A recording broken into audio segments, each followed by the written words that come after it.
தினகரன் ஒரு முறை சொன்னாங்க, அவங்களுடைய மகள் விபத்தில் மரித்தது அவங்கள ரொம்ப பாதித்து விட்டார். அவங்களுடைய மகளுடைய மரணம், அவங்க கை ஒடிஞ்சு, அப்போ அதுக்கப்புறம் ஆண்டவர்கிட்ட சொன்னாங்களாம், இனிமே எப்படி நான் பிரசங்கம் பண்ண முடியும் ஆண்டவரே?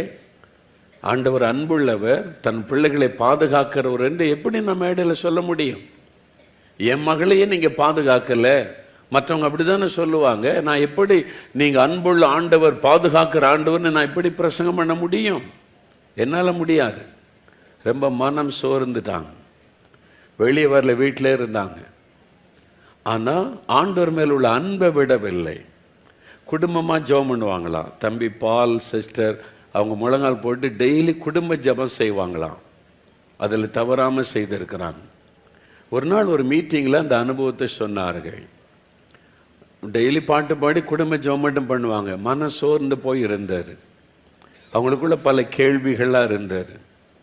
ஒரு நாள் அவங்க குடும்ப ஜெபம் பண்ணிக்கிட்டு இருக்கிறாங்க. அவங்க ஃபேமிலி அவங்க மட்டும் உட்கார்ந்து முழங்கால் போட்டு ஜெபித்து கொண்டு இருக்கும்போது இயேசு பிரத்யட்சமாய் வந்தாராம்.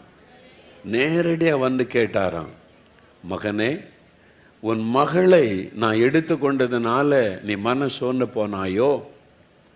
உனக்குள்ள பல கேள்வி எழும்பி இருக்கிறதல்லவா? அப்போ நான் ஏன் இந்த காரியத்தை அனுமதித்தேன்? ஆண்டவர் சொன்னாராம், சாத்தான் என்னிடத்தில் வந்து சவால் விட்டான். நீர் அவனை பயன்படுத்த காரணம், அவனுக்கு எல்லா ஆசீர்வாதம் கொடுத்துருக்கிறீங்க, பிள்ளைகள் கொடுத்துருக்கிறீங்க, நல்ல வேலை கொடுத்துருக்கிறீங்க, நல்ல வருமானம் கொடுத்துருக்கீங்க. ஆசீர்வதிக்கிறதுனால தான் இயேசு நல்லவர்னு பாட்டு பாடி ஊரெல்லாம் சாட்சி சொல்கிறாரு. மகளை எடுத்துட்டா அவ்வளோதான், அவர் ஊழியம் செய்ய மாட்டார், உம்மை உயர்த்தி காண்பிக்க மாட்டார். சாத்தான் சவால் விட்டான். அதனால் இல்லை, என் மகன் அப்படி அல்ல, என்னை தான் அதிகமாக நேசிக்கிறான், தன் பிள்ளைகளை காட்டில் என்னை தான் அதிகமாக நேசிக்கிறான். அவன் மகளை எடுத்தால் கூட இயேசு நல்லவர்னு பிரசங்கம் பண்ணுவான். ஆண்டவர் சவால் விட்டார். அதனால் ஆண்டவர் அனுமதி கொடுத்தாராம் மகளை எடுத்துக்கன்னு சொல்லி. ஆண்டவர் பிரத்யட்சமாக வந்து சொன்னார், மகனே, உன்னை நம்பி நான் சாத்தானிடத்தில் சவால் விட்டு இருக்கிறேன்.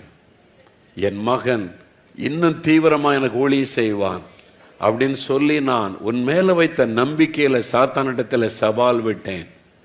நீ என்னை சந்தோஷப்படுத்த போகிறாயா, அவமானப்படுத்த போகிறாயா?